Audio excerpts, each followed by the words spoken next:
Na uko na maziwa ya kutosha? Sina. Guciarwo gwa ciana ici nĩ gĩkeno kũrĩ bamĩrĩ ya Gĩtaũ na mũtumia wake Jacinta Mwihaki, arĩa rĩu marĩ na ciana 5, rĩrĩ rĩrĩ rita rĩa kerĩ kũgĩa ciana cia mahatha.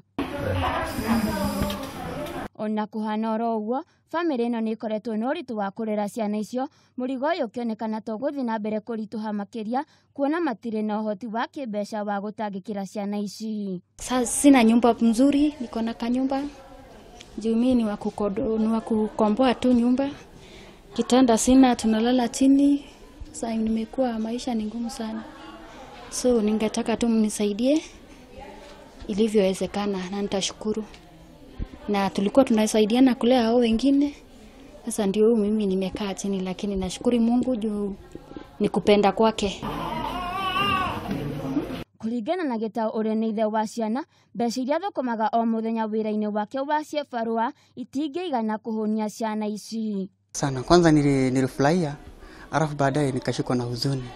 Sasa ndio nilikuwa nasema kama naweza kuwa na mtu mwema, niende nyumba mzuri, pahali ambapo nitapeleka watoto wangu wakue. Naweza penda sana niwaone wakiwa wakubwa wakitembea. Niwanunulie kitu kama hii, wawe na joto. Hata kama mimi ningeulizwa ningesema wakae hapa hospitali. Wakae kabisa niwaone wakiwa wazima. Juu nikiwapeleka nyumbani na wapeleka wapi? Rĩu bamĩrĩ ĩno nĩ yũrĩtie andũ a wendi mwega kũmateithĩrĩria kũrera. Na uko na maziwa ya kutosha? Ngĩribotera Kameme TV, Getwo Waithira, gwa Kĩhara.